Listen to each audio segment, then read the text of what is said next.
आनंद मोहन की रिहाई ने बिहार को 90 के दशक की याद दिलाई, जब बिहार में समानांतर सरकार बाहुबलियों की चलती थी। कोसी क्षेत्र में एक तरफ जहां अगड़ों के लिए आनंद मोहन जाने जाते थे, तो दूसरी तरफ पिछड़ों के लिए पप्पू यादव एक बड़ा नाम था। आनंद मोहन की रिहाई हुई और मेरे साथ इस वक्त पप्पू यादव मौजूद है बातचीत करने के लिए। लेकिन एक तस्वीर सामने आई थी जब आनंद मोहन की बेटी की शादी में पप्पू यादव और आनंद मोहन दोनों एक टेबल पर साथ साथ दिखे थे, लंबी बातचीत हुई थी। लेकिन सवाल सिर्फ आपसे इतना करूंगी कि आनंद मोहन के लिए पप्पू यादव, जो कि एक जमाने में दुर्विरोधी थे, इतनी हमदर्दी क्यों है? विचारधारा की लड़ाई थी। हम दोनों एक स्वतंत्रता सेनानी, बड़े परिवार से हम दोनों आते हैं।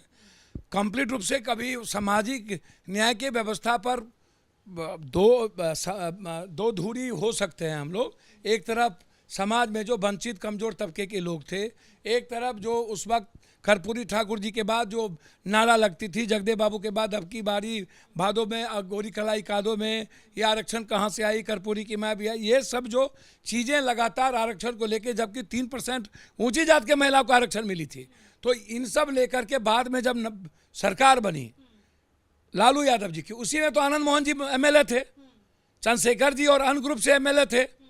और उसके बाद जब लगातार सामाजिक न्याय की बात होने लगी, चली, पार्टियां टूटी, बिखरी, बीजेपी अलग हुए, तो कुछ लोग, मंडल कमीशन की बारी आई, तो लोगों को, कुछ लोगों को लगा कि हमारा आरक्षण के आने से हमारी चीज़ें खत्म हो जाएगी। उसमें बहुत सारे लोग देश में विरोध हुए, उसमें आनंद मोहन जी भी थे, उसमें बट नेचुरल है कि आज भी हम 9वीं सूची के समर्थन में हैं। हम चाहते हैं कि 67 से 72% आरक्षण, यदि 10% ऊंची जात को, 15% दीजिए ऊंची जात को, लेकिन दलित OBC को आप 67 से 68 जो 9वीं सूची में स्टालिन ने लाया, जो बीजेपी उसके खिलाफ गए। बीजेपी तो आरक्षण के खिलाफ है, कल हो सकता है जाति जनगणना के खिलाफ बीजेपी है, आनंद मोहन जी भी वैचारिक चीज पर खिलाफ हो जाए, अपनी बात पार्टी के हित में रखे। हम एक मंच पर दो विचारधारा रह सकते हैं। तो मैं ये कह रही हूँ कि चाहे आरक्षण को लेकर के भी अगर आप और वो अलग अलग थे, तो आज एक मंच पर साथ हैं, गिले शिकवे मिट गए, विचारधारा खत्म हो गई। सर, मेरी गिले शिकवे तो ना कभी थी ना कभी है। चुनाव और सामाजिक व्यवस्था के कारण हम लोग बिल्कुल रूप से, जब बिहार में, आप भी जानते हैं, देश में लिंगायत जाति की राजनीति हमने नहीं पैदा की है, ये मध्यकालीन युग से चला आ रहा है। और अब राजनीति में जाति और हिंदू मुसलमान की राजनीति प्रखर पर जा चुकी है। दो तरह की राजनीति अभी है, और उसमें जाति व्यवस्था जब आई तो उसमें पप्पू यादव भी एक धुरी बन गए। आनंद मोहन जी ऊंची जात में नहीं, राजपूत समाज में आनंद मोहन जी जो कोसी सीमांचल में हैं, एक लीडर के रूप में उभरे।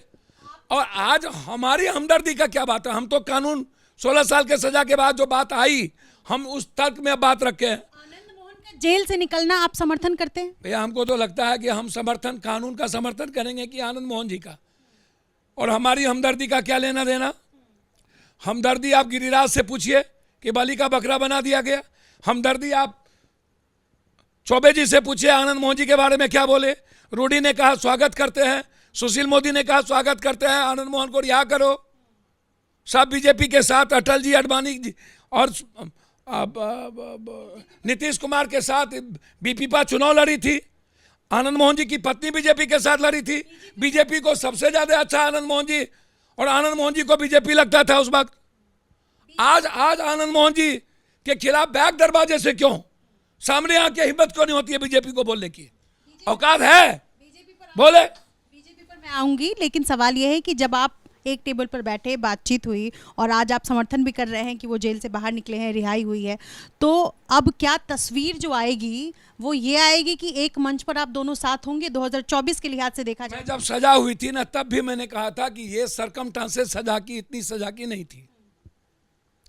वह कोई मर्डर सुनियोजित नहीं था, वह मर्डर राजनीतिक नहीं था, वह मर्डर व्यक्तिगत नहीं था, जमीन का नहीं था, वह मर्डर किसी नाम के लिए नहीं था, किसी शूटर ने नहीं था। मर्डर होता है, चाहे कोई भी रीजन जी। उस वक्त लालू यादव के समय में किसी एक लीडर का मर्डर हुआ, उस मर्डर में ऊंची जात का उबाल था। आनंद मोहन जी भी पहुंचे, क्या उन्होंने क्या कहा? DM को मार दो। क्या उस वक्त पता था कि ये दलित हैं? हम लौटा के नहीं दे सकते उस मां को। हम इतने कह सकते हैं कि क्षमा मांगना, क्षमा करना, एक बड़े मानवता का काम है। जैसे राहुल गांधी और प्रियंका जी ने क्षमा किया अपने दादी और पिता सब के बारे में, मेरा वो सवाल नहीं है वो कितना हिम्मत दिखाएंगे, उनके पति खोए हैं, बच्चे खोए हैं। आनंद मोहन जी का ये रेयर एंड रेयरेस्ट मर्डर नहीं था, तब भी सुप्रीम कोर्ट के फैसले को स्वागत किया गया। आनंद मोहन जी 16 साल जेल में रहे। सरकार 16 साल के बाद एक अमेंडमेंट लाया सुप्रीम कोर्ट के परिप्रेक्ष्य में, एक कानून में, जो अमेंडमेंट करने का पावर विधानसभा लोकसभा को है, और उन्होंने ही यह अमेंडमेंट लाया था। उस अमेंडमेंट के बाद वो जेल से निकले, और उसके बाद मीडिया को तो कुछ आता नहीं। मीडिया को बहुत कुछ आता है। मेरी बात सुनिए, मीडिया पे मत जाइए पप्पू जी, मीडिया पे मत जाइए। महाराष्ट्र का मीडिया क्यों खत्म कर दी? मेरी बात सुनिए, आज की तारीख में एक मंच पर आप और आनंद मोहन रहेंगे, सवाल ये है। सर ना हम 3 में ना 13 में, अभी हम महागठबंधन में हैं कि नहीं है, लेंगे कि हमको नहीं लेंगे, रखेंगे कि नहीं, उनके तो पुत्र हैं। सर पीएम मोदी को हराने का क्या सवाल है? देश के संविधान को बचाने और लोकतंत्र को बचाने के लिए देश के विपक्ष को एक होने की जरूरत है। उसमें हम भी हैं, आनंद मोहन जी भी हैं। हम सबको मिलकर आने वाले समय में जो सबसे बड़ा खतरा है संविधान बदलने का, और ये जो संसदीय प्रणाली है, जो यूरोप की प्रणाली लाना चाहते हैं, और जाति जनगणना आरक्षण जैसी चीज़ों को खत्म कर सिर्फ हिंदुस्तान में हिंदू मुसलमान के नाम पर जिस तरीके से मीडिया ट्रायल और राजनीति हो रही है, जब कर्नाटक हार रहे हैं, मध्य प्रदेश हारने की स्थिति में है, तो ऐसे समय में खुद अमित शाह जी कहते हैं कि दंगा हो जाएगा कांग्रेस आ गई तो। अब ऐसे समय में आप इतना ही समझिए, हम कोशिश करेंगे कोसी सीमांचल मिथिलांचल में कि हम लोग उस इलाके के डेवलपमेंट के लिए हम लोग को एक रहना चाहिए, और हम लोग मिलकर कोसी सीमांचल मिथिलांचल के विकास पर एक मंच पर दिखेंगे, और हम अलग भी रहेंगे, विचारधारा अलग होगी। नम्मी सोचिए के आधार पर हम 67 से 72% चाहते हैं जो स्टालिन ने किया है, और बीजेपी उसके खिलाफ है। लेकिन हो सकता है कल आनंद मोहन जी इस सवाल पर एक विचारधारा बोल सकते हैं, कल जाति जनगणना पर बहुत सारे सवाल हो सकते हैं। विचारधारा अलग रह के भी हम लोग कोसी सीमांचल मिथिलांचल के विकास में अलग अलग रह के भी हम लोग काम करेंगे। आनंद मोहन जेल से बाहर निकले हैं, और जाहिर सी बात है राजनीतिक परिप्रेक्ष्य में उनकी चर्चा भी होगी, उनसे सवाल जवाब भी होंगे। लेकिन सवाल ये है कि बीजेपी का वर्चस्व खत्म हो, इसके लिए क्या पप्पू यादव और आनंद मोहन अपना अपना वर्चस्व कायम रखेंगे? हम बार बार कह रहे हैं इसमें बीजेपी के वर्चस्व का कोई बात ही नहीं है। इसमें जो सरकार है फासिस्ट, जो हिटलर वाली, मुसोलिनी वाली, यह सरकार जो महंगाई पर, रोजगार पर, इकोनॉमी पर चर्चा नहीं करती। यह सरकार अदानी पे चर्चा नहीं करती, पुलवामा पे चर्चा नहीं करती, सतपाल जी पे चर्चा नहीं करता। यह सरकार कभी अतीक, कभी आनंद मोहन, कभी गुलाम नबी आज़ाद, ऐसे ऐसे नई चीज़ विचारधारा पर आती है, जहर वाली बात लेके चले जाते हैं पीएम पर, और हर चीज़ में पीएम को बलि का बकरा बनाना बीजेपी का सबसे पहला धर्म बन गया है। जबकि खड़गे जी का ये आचरण नहीं है। मैं बहुत क्लियर हूं कि जो सरकार है, जो लोकतंत्र विरोधी संविधान बदलना चाहती है, इस सरकार के खिलाफ हम जरूर चाहेंगे कि हम आनंद मोहन जी एक साथ रहें और आगे काम करें। आखिरी सवाल है, क्योंकि आनंद मोहन जेल से बाहर निकले हैं तो ये कहा जा रहा है कि जो राजपूत वोटर्स हैं वो अब एक मुश्त होकर के, एक साथ होकर के महागठबंधन के साथ रहेंगे। एक बात बता दूं, राजपूत हमें समाज के लोग हमेशा समाजवाद के कैरेक्टर से जिया है। कांग्रेस के विरोध में उस वक्त थे।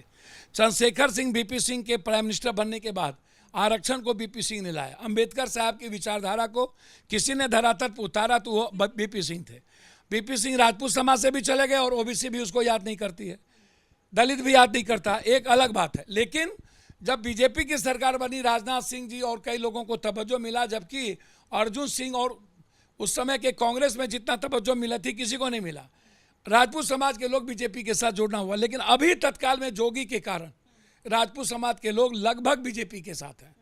लेकिन जिस तरीके से बीजेपी का बैक दरवाजे से आनंद मोहन को लेकर के हमला है और लगातार इसको मीडिया ट्रायल बनाई जा रही है, तो ये घाटा बीजेपी को होगी और बीजेपी को चुनाव में जवाब जनता देगी। जिस तरीके से वो बक बक जबरदस्ती वाली बात, कन्हियों के बाप, बड़ों के बाप रहेंगे भी। ललन सिंह 47 को टिकट भी देंगे, 67% बाहुबली को देंगे, ब्रजेश सिंह, सेंगर, ब्रजभूषण को बचाएंगे भी, धनंजय विनीत को बचाएंगे भी। अपने जाति को ठोकेंगे नहीं, दूसरे को राजनीति करने के लिए हिंदू मियाँ करेंगे, चाइना पर बोलेंगे नहीं, बस सिर्फ पाकिस्तान की बात करेंगे ताकि हिंदू मुसलमान का बंटवारा हो। इसीलिए मैं बहुत क्लियर कह रहा हूँ, बीजेपी का कैरेक्टर ही दो मुँहा है, दो चरित्र का है। लेकिन सवाल ये होता है कि जात की राजनीति तो जेडीयू और आरजेडी वाले कर रहे हैं। सर, हिंदू मियाँ की राजनीति तो बीजेपी वाले कर रहे हैं, और हिंदू मियाँ को ख़त्म करने के लिए जो कट्टर हिंदू मियाँ है, उसके लिए जाति जनगणना, जाति व्यवस्था को मजबूत करनी होगी, तबे इस हिंदू मुसलमान के जहर को हम खत्म कर पाएंगे। अगड़ों और पिछड़ों का क्या होगा, ये तो सबसे चर्चित है। सर, अगरे पिछड़े एक हैं? नहीं, बिल्कुल नहीं। अगरे पिछड़े विचारधारा पर अलग अलग होते हैं, राजनीतिक रूप से व्यक्तिगत तौर पर कोई दुश्मनी अगरे पिछड़े की कभी नहीं रहती। हमेशा समय समय पर हम देखे हैं कि अगरा हमेशा समाज के दबे कुचले लोगों की बात बड़े स्टॉलवर्ड उठाते रहे हैं। इसलिए उसको अगरा पिछड़ा की लड़ाई अपने अपने राजनीति के लिए लोग करते हैं, जाति को झोंकते हैं, उसमें जाति नहीं होती है, नेता के कारण जाति अगरा पिछड़ा हो जाता है। चलिए, तो ये बयान है जो पप्पू यादव इस वक्त दे रहे हैं कि अगड़े और पिछड़े की लड़ाई इस बार नहीं है। आनंद मोहन से विचारधारा भले ही अलग हो, लेकिन 2024 का अगर मुद्दा होगा तो दोनों एक साथ एक मंच पर देख सकते हैं। अपने सहयोगी मनोज त्रिपाठी के साथ निधिश्री, एबीपी न्यूज़, दिल्ली।